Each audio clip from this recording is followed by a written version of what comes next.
Reflexiones bíblicas libres de homofobia.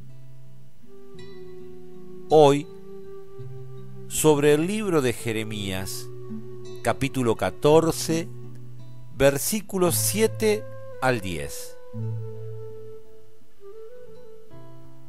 Aunque nuestras iniquidades testifican contra nosotros, Yahvé, actúa por amor de tu nombre. Tú, la espada de Israel, su Salvador en el tiempo de la aflicción. ¿Por qué te has hecho como un forastero en la tierra? Como un caminante se retira a pasar la noche. ¿Por qué eres como un hombre atónito, como un valiente incapaz de librar? Derramen mis ojos lágrimas noche y día, porque mi pueblo ha sufrido una terrible desgracia, porque su llaga es muy dolorosa. Si salgo al campo veo muertos a espada. Si entro a la ciudad veo enfermos de hambre, y tanto el profeta como el sacerdote andan vagando por el país.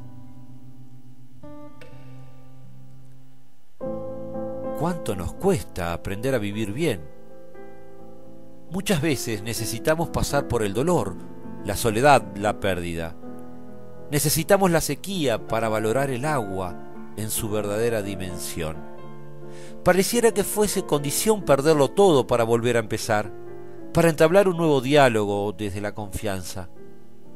Esto nos sucede especialmente en el universo de las relaciones, con los demás, con nosotros mismos y hasta con Dios. Las personas que pasan por alguna situación de adicción, por ejemplo, alcoholismo, drogas, neurosis, adicción a las relaciones o a la comida o al juego o al sexo, experimentan cómo poco a poco van perdiendo su dignidad, su responsabilidad ante la vida.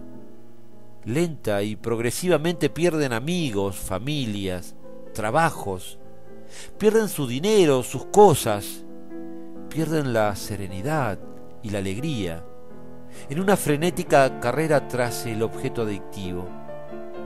Sus vidas se secan y al final solo queda el alcohol o la cocaína o el crack o la pasta base o los fármacos o las relaciones sexuales compulsivas o la obsesión por una persona o por la comida o por la ruleta o por las cartas o por las maquinitas. Todo a cualquier precio. En medio de ese desorden, lo único que queda es la pérdida de identidad, que ha sido absorbida por la adicción. Y quedamos como desnaturalizados, perdidos, sin sentido, sin rostro, desconociéndonos, muertos en vida. Quienes se han recuperado de este abismo dicen que solo cuando llegan al pozo, a la pérdida total del control de sus vidas, hacen consciente su impotencia ante el problema y aceptan su realidad tal cual es. Solo allí pueden ver una luz de esperanza y decidir un nuevo empezar, cambiar el rumbo, abrazar la posibilidad de una nueva vida, reconocerse impotentes y finalmente aceptar ayuda. La necesidad de estar totalmente desarmados de nosotros mismos, necesitados de un poder superior a nuestras únicas fuerzas para poder ser, quizás sea la clave, la sencilla clave, la más simple y más difícil en el arte de vivir bien. San Pablo, en una de sus cartas, habla de que Dios se hace fuerte en nuestra debilidad, en el extremo absoluto de nuestra fragilidad, como si fuera necesario esa condición de aceptar tener una experiencia total de despojo para comprender el regalo de la vida, el don liberador de Dios para nuestro ser persona. Mientras no lleguemos a ese estado total de entrega, de reconocimiento de nuestra humanidad, pareciera que Dios no puede cumplir su promesa de paz y de bien para nosotras y para nosotros. Y a su vez, no logramos encontrar la puerta que nos lleva a vivir plenamente en sus promesas. esas promesas que tanto buscamos y anhelamos. Esta es precisamente la experiencia del pueblo judío y la de su profeta Jeremías, que hemos escuchado en el relato que citamos. Jeremías vive y profetiza a fines del siglo VII y en la primera parte del siglo VI a.C. ¿Qué sucedía en el reino de Judá en ese momento? Pues el pueblo y sus gobernantes se habían apartado de su Dios y de su ley, y se habían ido tras los dioses de otros pueblos vecinos. Pero esos vecinos eran precisamente dos gigantes que se disputaban el poder y el dominio de todo su territorio. Se disputaban la promesa de la tierra hecha realidad que habían recibido de Dios. Sus vecinos, Egipto y Babilonia. Este es el trasfondo histórico. En política exterior, una época de batallas perdidas y otros acontecimientos preparatorios de la gran catástrofe, el cautiverio y la pérdida de la tierra.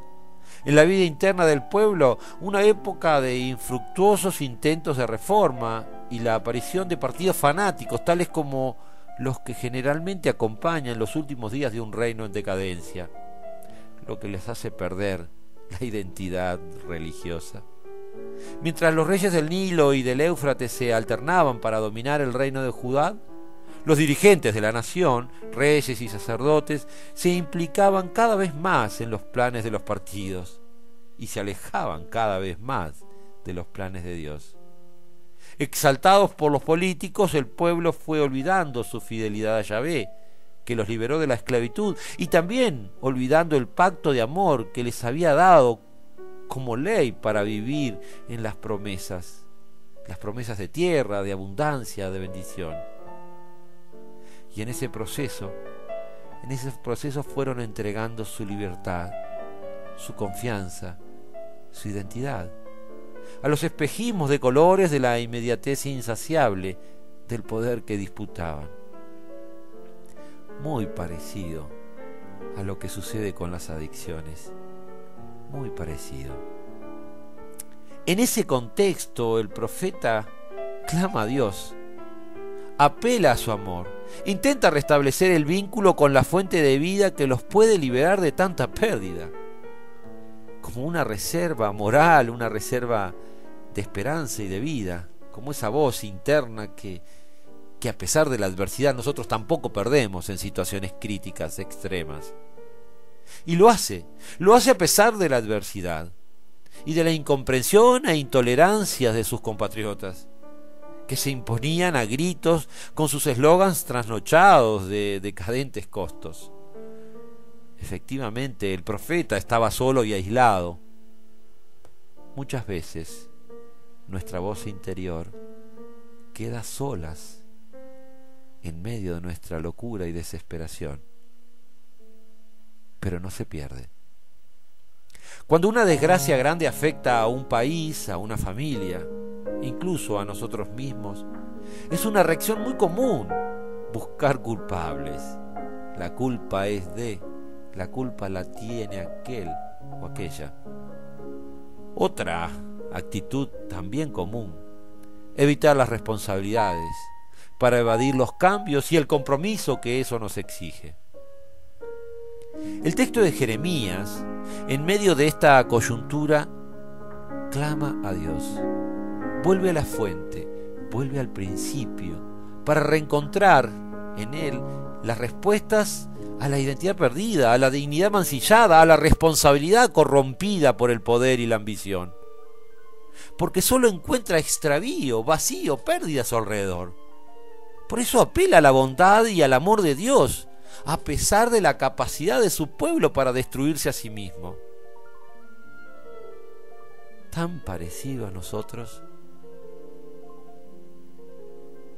Necesitamos revisar nuestra vida, revisar nuestras actitudes, nuestras relaciones, nuestro compromiso con ese don que hemos recibido para ser y existir.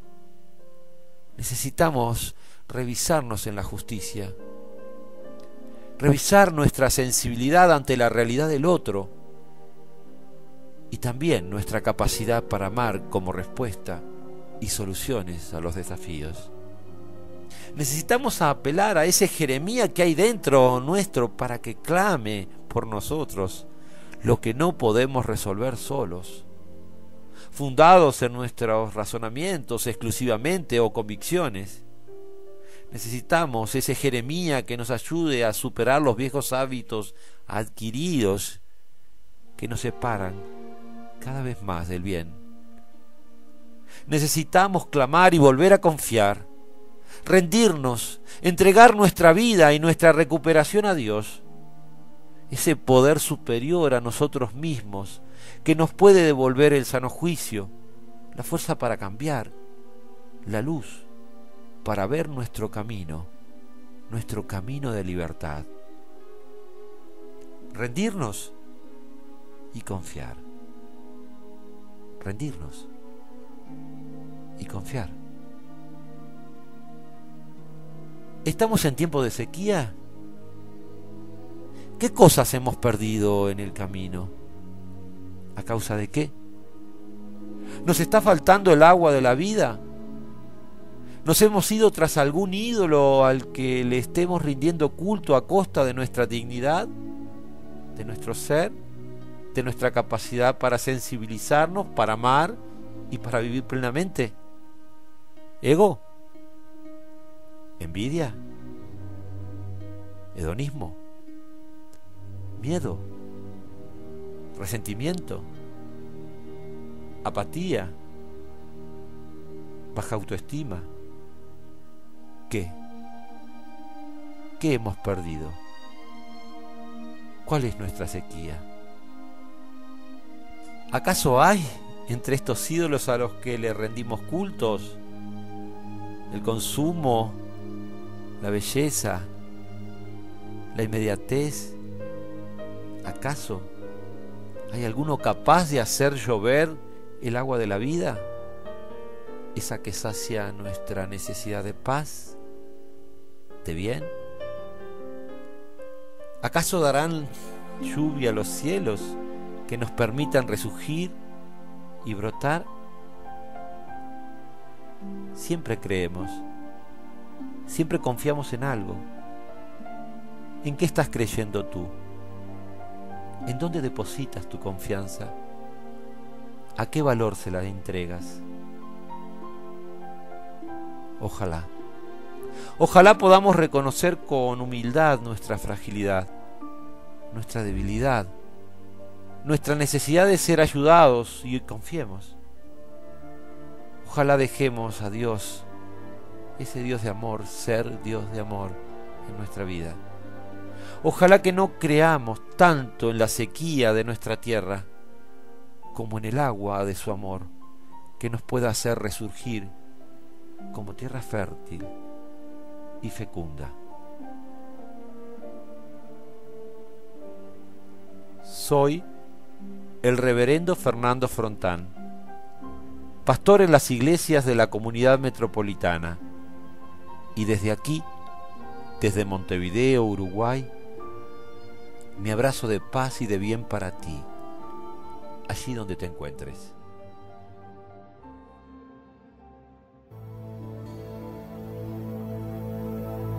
Dios manda lluvia,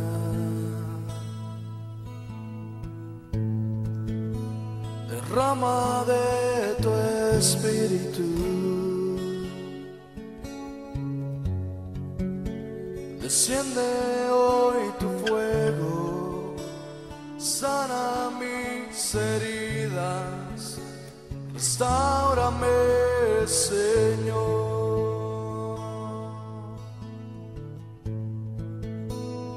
Dios manda lluvia,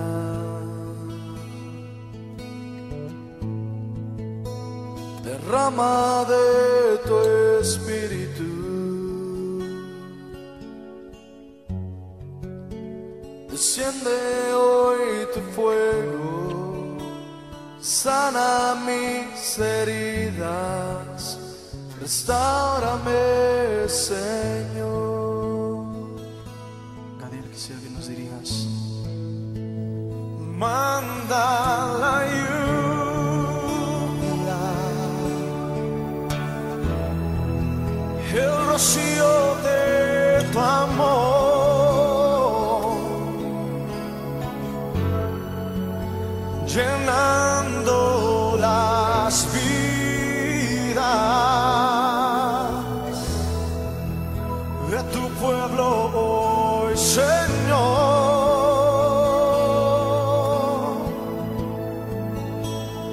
Manda la lluvia, el rocío de tu amor, visita hoy mi vida, cámbiame.